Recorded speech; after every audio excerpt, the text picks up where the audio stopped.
आदाब आदाब। आदाब सर। सर मोमिन है आप? जी। था सर मोबिन में पहले। ओके। जी। मैं आप लोगों को लगभग 4 महीने से सुन रहा हूँ, बट बहुत मुश्किल से आज ज्वाइनिंग हो पाई है। पहले अच्छा। मेरा दूसरा अकाउंट था, तो उससे मुझे आपने ब्लॉक कर दिया था। पता नहीं क्यों, शायद रश था। उस दिन काफी रश था, तो मेरा अकाउंट ब्लॉक हो गया, तो मैंने दूसरा अकाउंट बनाया, तब आपके साथ ज्वाइनिंग हुई है। सर किस तरीके के मोमिन थे आप? नमाज नमाज पढ़ते थे? तब पक्का मोमिन सर। अच्छा। बहुत जबरदस्त, बहुत जबरदस्त। तो यार क्या हुआ ऐसा हादसा आपके साथ, और कब हुआ? सर ये थोड़ा हादसा मेरे बताइए। साथ ऐसा हुआ कि मैं काफी वक्त से, मतलब इस कश्मकश में था कि जो मतलब ये सब हो रहा है आज इस्लाम को लेकर के, ये नहीं होना चाहिए। इंसानियत बहुत बड़ी चीज है। ये सब चीजें मैं देखते हुए मतलब मैं आप लोगों को सुन रहा था बहुत वक्त से, तो माइंड में कहीं ना कहीं ऐसा ब्लिंग हुआ कि मुझे भी कहीं मतलब खुद से स्टडी करना चाहिए। ठीक है। हम्म। जब मैंने स्टडी किया, तब मुझे पता लगा कि आप लोग बिल्कुल सच बता रहे हो दीन के ओके। बारे में, क्योंकि हम भेड़ चाल में चल रहे थे। जो भेड़ हम्म। चाल है उसमें ही चल रहे थे, जैसा मौलाना बताते थे वही हम लोग मान लिया करते थे। तो हमने जब देखा कि भाई अल्लाह जैसी कोई चीज नहीं है, और मोहम्मद शायद शायद मेरे हिसाब से मोहम्मद हुए भी नहीं कभी। हम्म। ये सब टोटली फ्रॉड मसला है, मतलब कुछ नहीं है।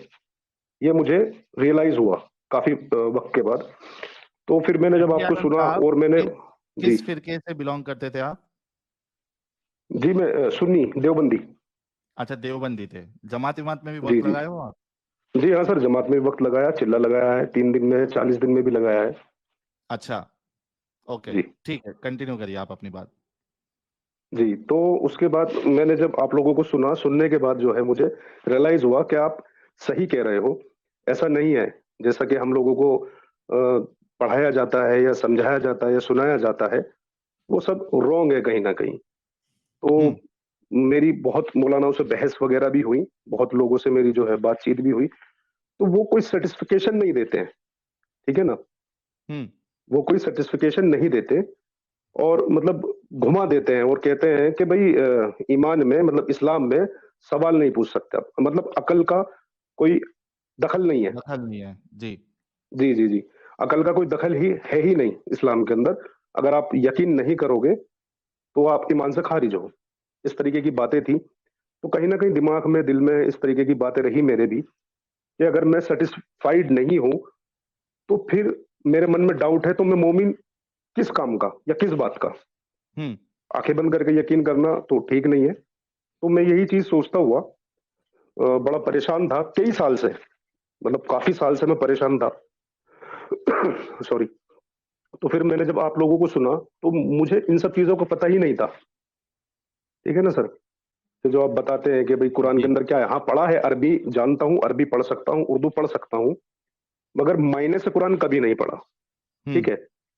मगर जब आप लोगों को सुना कि इस सूरे में ये लिखा है कि औरतों पे जुल्म कैसे हो रहे हैं, किस तरीके से अल्लाह खुद कह रहा है कि जो यहूदी मतलब दूसरे को मार दो, उसकी बीवियों को लूट लो, उसके माल को लूट लो, ये सब चीजें हमें नहीं पढ़ाई गई, ना हमने कभी हम्म। सुनी। तो ये जी। सब चीजें जब मैंने पढ़ी, तो मुझे लगा कि यार ये जो हो रहा है, जैसे बोको हरम है या तालिबान है या ISIS वगैरह है, तो ये तो बिल्कुल सही राह पे थे। हम इन्हें जालिम क्यों समझ रहे हैं? ये तो जो है अपने अल्लाह को, मोहम्मद को और कुरान को फॉलो कर रहे हैं, प्रॉपर फॉलो कर रहे हैं। बिल्कुल। आप समझे? जी। जी। तो ये तो फॉलो कर रहे हैं ना। ये तो बिल्कुल बिल्कुल। बिल्कुल एकदम एकदम एकदम सही राह पे हैं। हम इस्लाम को 2 पार्ट में डिवाइड कर रहे थे कि नहीं, जो एक इंसान का कत्ल करे तो पूरी जो है इंसानियत का कत्ल है, वो सब चीजें तो फर्जी हैं, वो बनाई हुई बातें हैं। कुरान तो बिल्कुल यही बात बता रहा है जो ये लोग कर रहे हैं। हम्म। तो वहां से मुझे ना बहुत डाउट हुआ। अच्छा, एक एक मेरे साथ एक्सीडेंट ऐसा हुआ था सर। मैं भी 10th क्लास में था। तो पाकिस्तान के अंदर एक न्यूज फ्लैश हुई थी कि मदरसे में पढ़ते हुए छोटे छोटे बच्चों पर बम गिरा दिया। तो हम्म। बम किसने गिराया? वो भी मुसलमान है। ठीक है। और जी। बच्चे मर गए। ठीक है। तो हम्म। मेरे दिल में ना एक टीस उठी कि यार ये कैसा मजहब है, कैसा इस्लाम है, कैसा जिहाद है, जो छोटे छोटे मासूम बच्चों को भी नहीं छोड़ रहा है। इन बच्चों की क्या गलती है? मदरसे में जो है आपने बम मार दिया, फिर कुछ वक्त बाद मस्जिद के अंदर नमाज पढ़ते हुए लोगों पे गोलियां चला दी गई। वो तो इबादत कर रहे थे, उन्होंने किसका क्या बिगाड़ा था? उनको मार दिया गया। तो कहीं ना कहीं माइंड में डाउट आया कि नहीं, ऐसा कुछ नहीं है, ऐसा कुछ नहीं होता, कोई खुदा नहीं है, कोई मोहम्मद नहीं है, कोई दीन नहीं है, कुछ नहीं है। मगर फिर भी दुनिया के डर से, देखिए मैं इंडिया से हूँ और इंडिया में भी मैं मुंबई से हूँ, तो अरे पूरा एक मत ऐसे बताइए एरिया से भाई। हूँ। नहीं नहीं नहीं सर, मुंबई बहुत बड़ा है ना, ऐसा कोई प्रॉब्लम नहीं है। तो मतलब मैं ऐसे एरिया से हूँ कि यहाँ पर लोग बाग ना नजर रखते हैं, मतलब भाई आप जो है इस्लाम से बाहर तो नहीं जा रहे, तो उसकी वजह से थोड़ा डर होता है। तो नमाज वगैरह में अभी भी जाता हूँ, माइंड में है कि जाना तो है ही, भले ही लोगों को दिखाने के लिए जाना है, तो जाता तो मैं हूँ। तो अभी कुछ दिन पहले जो है फ्राइडे की दिन था, तो खुतबे में मौलाना साहब बोल रहे थे कि भाई रसूलुल्लाह ने हमारे लिए फाके करे, इतना भूखा रहे, पेट से पत्थर बांधे, ये किया वो किया। तो मैंने सोचा कि भाई जब उनकी शादी हुई तो खतीजा सबसे माल वाली औरत थी, उसके बाद नबूवत भी उनके सामने ही आ गई। फिर उसके बाद जितना भी माले गनीमत आता था उसका 20% उनको मिलता था। उन पर गुर्बत के दिन आए कब? तो वो तो मतलब हदीस झूठी है जो वो बता रहे हैं बैठ करके मिंबर पे कि उन्होंने आलम के लिए इतना परेशानी उठाई, अपनी उम्मती के लिए भूखे रहे, फाके रहे, और रो रो करके बताते हैं। वो मुझे कहीं नहीं मिला, किसी भी हदीस में नहीं मिली ये चीजें। ठीक है सर। तो ये मौलाना झूठ बोलते हैं, हमें गुमराही में रखते हैं, ये सब चीजें बताते हैं। तो ये चीजों से मेरा मन कहीं ना एकदम ऐसा होकर अंदर से जैसे कुछ टूटा हो, बिल्कुल एकदम एकदम ना, कहते हैं ना जैसे कि कोई, भाई हम जिस चीज को जिंदगी बचपन से, मेरी एज 35 है, बचपन से जिस चीज को सीखा, माँ बाप से, रिश्तेदारों से, आलिमों से, मौलानाओं से जो चीज सीखी हमने, उसको फॉलो कर रहे हैं। इस्लाम है भाई, अपना मजहब है, एकदम कट्टर मुसलमान थे। और जब एकदम से पता लगता है ना सच्चाई का, तो जो अंदर से एक बुत जो था ना, अंदर जो खुदा का बुत था, वो टूट गया। फिर मैंने आपको बहुत ही ध्यान से सुनना शुरू किया, और एडम भाई का तो कोई जवाब ही नहीं, खैर। तो जब मैंने आप लोगों को सुनना शुरू किया, तब मुझे कंफर्म हुआ कि हाँ, ये जहालत के सिवा कुछ भी नहीं है। जी। बहुत जबरदस्त गाइस। देखिए ये है हमारी मेहनतों का नतीजा, कि लोग जब देखते हैं, सुनते हैं, और जिनके दिलों में पहले से सवालात होते हैं जिनके उनको जवाबात नहीं मिलते, जब वो हमारी स्ट्रीम्स देखते हैं, समझते हैं, तो एक पुख्तगी आ जाती है कि नहीं, हमारे सवालात जो है वो सही थे, इसका इस्लाम के पास कोई जवाब नहीं है, हम अकेले नहीं हैं, हमारे जैसे कई सारे लोग हैं, और जो हम हवाले बताते हैं वो जब वो जाके चेक करते हैं तो उनको वही चीज मिलती है जो हम बताते हैं। तो ये लोगों के लिए बहुत आसानी हो जाती है इस्लाम से बाहर निकलने में। तो ये हमारी मेहनतों का फल हमें जो है दिखता है, स्ट्रीम में कोई ना कोई ज्वाइन करता है और बताता है कि कैसे उन्होंने इस्लाम को छोड़ दिया। तो एमडी आलम साहब, मुबारकबाद आपको हम सब की तरफ से, व्यूअर्स की शुक्रिया, तरफ से। 3,500 लोग देख रहे शुक्रिया, हैं, सबकी शुक्रिया, तरफ से आपको मुबारकबाद। और शुक्रिया साहिल भाई। हम हमारी ये कोशिश, और एक कोशिश ये है कि ये जो हमें हमें यानी हम तो खुले हैं, आप जैसे लोग जिन्होंने इस्लाम छोड़ दिया, लेकिन मोहल्ले वालों के डर से, सोसाइटी के डर से, जो आप लोगों को अभी भी नमाज में जाना पड़ता है कभी कभार ताकि लोग शक ना करें, तो हमारी कोशिशें ये जी। हैं। और मैं बहुत से लोगों को मिलने का मेरा प्लान है। 2-3 दिन पहले मैं श्री श्री रविशंकर जी से भी मिल के आया हूँ। तो ये कोशिश रहेगी कि भाई किसी तरीके से हमारे भारत में एक माहौल ऐसा बने कि हमें जो है वो छुप के रहना ना पड़े, बिल्कुल बिल्कुल सर, हमें मैं यही बात कहना हमें चाहता हूँ। डर एक्चुअली के क्या है ना जीना सर, ना पड़े। जी। जी साहिल भाई, मैं ये कहना चाह रहा था कि we are ex Muslims, we are not atheist. हम लोग एक्स मुस्लिम है, हम एथिस्ट नहीं है। तो हमारी कैटेगरी होनी चाहिए एक्स मुस्लिम्स की, हमें बहुत एथिस्ट जबरदस्त बात ना कही। बनाया जाए। ठीक है ना? तो एक कैटेगरी होनी चाहिए, और मैं ये चाहूंगा कि हमारे लिए ना गवर्नमेंट कुछ ऐसी इंतजाम करे कि हम लोग अपनी कम्युनिटी में रह सकें, एक्स मुस्लिम्स की।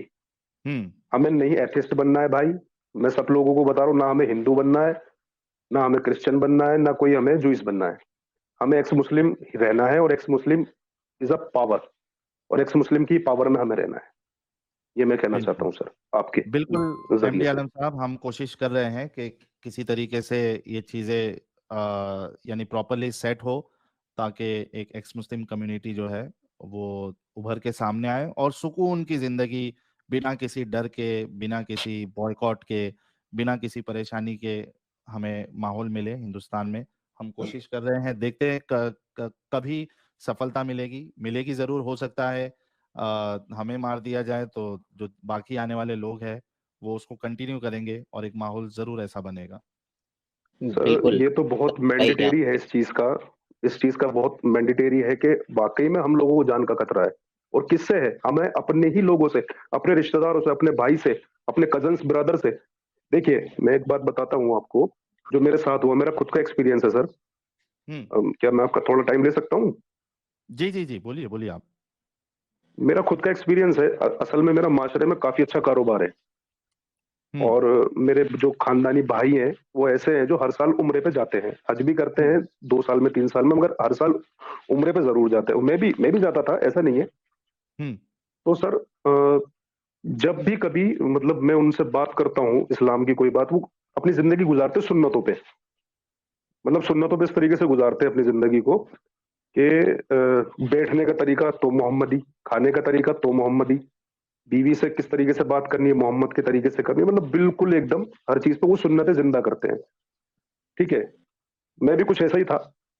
तो अभी अगर मैं उनसे कहता हूँ कि ये किस हदीस में लिखा है भाई, आप इस तरीके से खाओ, इस तरीके से करो, ये चीज वो चीज, बहुत सारी चीजें होती है, तो वो मुझ पर सवाल उठाते हैं, मुझे उनसे खौफ आने लगा है, मुझे उनसे डर हम्म लगने लगा है। मेरे ही भाई, मेरे सगे भाई, मेरे सगे कजन्स, जो मुझे देख करके बोलते भी नहीं थे, वो मेरी तरफ उंगलियां उठाने लगे। हम्म तो ये चीज है, ये इस्लाम का असली चेहरा है भाई। अच्छा आलम भाई, आप जी हदीस किसको कहते हैं? यह नबी ने किसी काम को किया हो या करने का हुक्म दिया हो, ठीक है, उसको कहते हैं। जी। तो जरा पूछिएगा अपने भाइयों से बंदे अल्फाज में अपने तरीके से कि नबी ने 11 शादियां भी की थी, उन पर आप लोग अमल क्यों नहीं करते? आप भी करें 11 शादियां। नहीं नहीं सर, वो वो आप शादी में तो थी, जलेबी बना वो देंगे ना शादी, कि नहीं नहीं नहीं अल्लाह नहीं ने नहीं नहीं मना नहीं कर नहीं दिया। नहीं नहीं नहीं सर, वो थोड़ा फनी फनी सा जवाब है, माइंड मत कीजिएगा। वो शादियां नहीं करेंगे, मगर वो मुता जरूर करेंगे, वो करते हैं। सही बात है। तो देख रहे हैं साहिल साहब, देख रहे हो ना ये बिल्कुल हो बिल्कुल रहा है। देख रहे हैं। आपने जिस मुहिम को छेड़ा था और आपके पहले भी जिन लोगों ने छेड़ा था, आज भर भर के झोली हमारी भर रही है। इस तरीके से दामन फैलाए हैं और एक से मुस्लिम आ रहे हैं, लेकिन हम खुद को आज़ाद और खुद को हम कामयाब उस वक्त समझेंगे जब कोई भी एक से मुस्लिम खुल करके कहेगा कि मैं एक से मुस्लिम हूँ और उस पर कोई दबाव, कोई आंच नहीं आएगी। तो तशद्दुद थोड़ा तो हम बर्दाश्त ज़रूर करेंगे और होगा हमारे पर तशद्दुद, लेकिन आगे आने वाली जो नस्लें हैं, जो आगे आने वाली पीढ़ियाँ हैं, जो आगे आने वाले एक से मुस्लिम्स हैं, उनके लिए एक राह हिदायत ज़रूर बनेंगे। बिल्कुल बिल्कुल, अच्छा, बहुत जबरदस्त है। अच्छा साहिल साहब, आपका बहुत सारे कॉलर लाइन में होंगे, ठीक है, तो मैं एक छोटे से बात से अपनी बात खत्म करता हूँ कि मैंने एक बार मौलाना से पूछा कि मौलाना साहब जन्नत में कौन जाएगा? तो मौलाना बोले बेशक मुसलमान जाएंगे। मैंने कहा जी कौन से मुसलमान, शिया या सुन्नी? मौलाना बोले बेशक सुन्नी। तो मैंने पूछा सर मौलाना साहब जी सुन्नियों में कौन, मुकल्लिद या गैर मुकल्लिद? मौलाना बोले बेशक मुकल्लिद जनाब। मैंने पूछा मुकल्लिद तो 4 है, उनमें से कौन जाएंगे? तो मौलाना बोले हनफी। और कौन? तो मैंने कहा कि हनफी तो 2 देवबंदी भी और बरेलवी भी हैं, दोनों में से कौन जाएंगे? मौलाना बोले बेशक देवबंदी जाएंगे। तो मैंने कहा भाई बहुत शुक्रिया मौलाना साहब, और देवबंदी भी तो 2 हैं, हयाती और ममाती, दोनों में से कौन जाएंगे? तो मौलाना बोले कि शायद कोई जाए ना जाए, मगर तुझ जैसे जद्दाल दज्जाल जरूर जाएंगे। बिल्कुल, बिल्कुल। वो डायरेक्ट ये एक मुसलमान जाएगा, एक दूसरे को मुसलमान समझते ही नहीं। देवबंद कहेगा कि वहाबी काफिर का, वहाबी कहेगा कि ये बिदअती हैं, ये काफिर हैं। दोनों मिलकर के शिया को काफिर कहेंगे, शिया और सुन्नी वहाबी सब मिलकर के अहले हदीस को और कादियानी को काफिर कहेंगे। एक दूसरे की नजर में ये लोग मुस्लिम हैं ही नहीं। बिल्कुल बिल्कुल सर, ये बिल्कुल सच्चाई है। हमारी नजर में शिया काफिर है, शियाओं की नजर में हम काफिर है, देवबंदी की नजर में बरेलवी काफिर है, बरेलवी की नजरों में हम काफिर है। ये तो हो ही रहा है, बिल्कुल। ये तो चल रहा है। तो बहुत और बहुत शुक्रिया रसूलुल्लाह आप ने तो लोगों का। खुद ने कहा ना कि भाई जो 73 फिरके होंगे उसमें से एक ही जन्नत में जाएगा, तो बाकी फिरकों को तो रसूलुल्लाह ने खुद काफिरों की लिस्ट में रखा है, वरना जहन्नम और में और जाएंगे। और साहिल भाई ये फिरका तो 73 से आगे बढ़ चुका है भाई। हाँ, वो गिनने जाए तो भाई मेरे ख्याल से 150-200 निकल जाएंगे। साहिल भाई 100 जी फिरके जी का जी नाम तो बिल्कुल। मैं लिख के रखता हूँ। क्या बात है। और साहिल भाई, मजे की बात यह है कि हमारे मौलाना हमारे फिरकों को वो फिरका बताते हैं जो जन्नत में जाएगा, जो इंडिया का फिरका है, फिरकतुन नाजिया। नाजिया। और चलिए, बहुत ये शुक्रिया बात एमडी सच आलम है। साहब हम आपके वक्त का। जी जी बिल्कुल, शुक्रिया शुक्रिया साहब, बहुत बहुत शुक्रिया। बहुत वक्त से आपसे बात करने का दिल में था, बट मेरा जो अकाउंट है ना, आपने वो ब्लॉक मार दिया। तो ये मेरी मिसिस का अकाउंट है जिससे मैं आपसे बात कर रहा हूँ। सॉरी अच्छा फॉर आलम दैट। भाई जी एक सवाल पूछना चाहता था। जब आप शुरू में साहिल भाई से आपने जी देखा होगा स्ट्रीम को, तो क्या गुस्सा वगैरह की जी। आलम में देखा होगा या कुछ सीखने की गरज अरे से सर, पहली अरे स्ट्रीम सर देखी बिल्कुल आपका ऐसे। अमल? बिल्कुल सर, बिल्कुल इस तरीके से देखा कि अगर सामने आ जाए तो गर्दन काट दे। लेकिन आपके दिलों में तो पहले से शक व शुबा थे, तो फिर भी आपके दिल में ये आ रहा था कि गर्दन काट दें। असल में परेशानी क्या है सर, कि ये हम लोगों के साथ ऐसा होता है कि जब खुशहाली होती है ना, तब हम दीन पर या खुदा पर ध्यान नहीं देते। परेशानी आती तो हमारे ईमान पुख्ता हो जाते हैं, ज्यादा नमाज पढ़ेंगे, है ना। तो वो परेशानी का आलम था जब मैंने आप लोगों को सुना, तो उस वक्त ईमान ज्यादा ज्यादा ताजा था। अच्छा, ये मामला मैं बता जी रहा जी हूँ आलम भाई।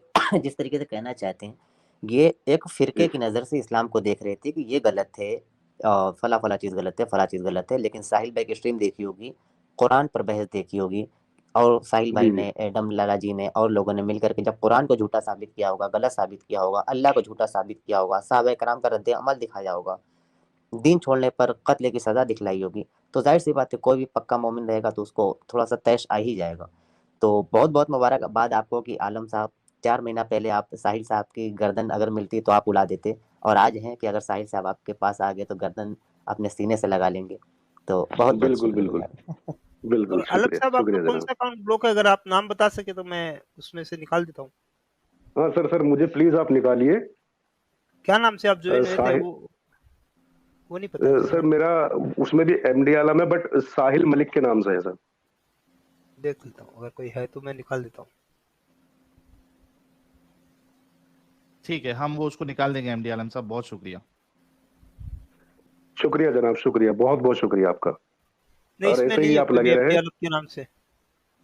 तो सर फिर रोहित सिंह करके होगा। अरे यार, चलो देख लेता हूँ। नहीं मिलता है नहीं, तो निकाल असल में क्या है, वो ईमेल रोहित सिंह के नाम से बना हुआ था। अच्छा, ठीक है, चलिए, बहुत शुक्रिया साहब, एमडी आलम शुक्रिया साहब। सर, शुक्रिया।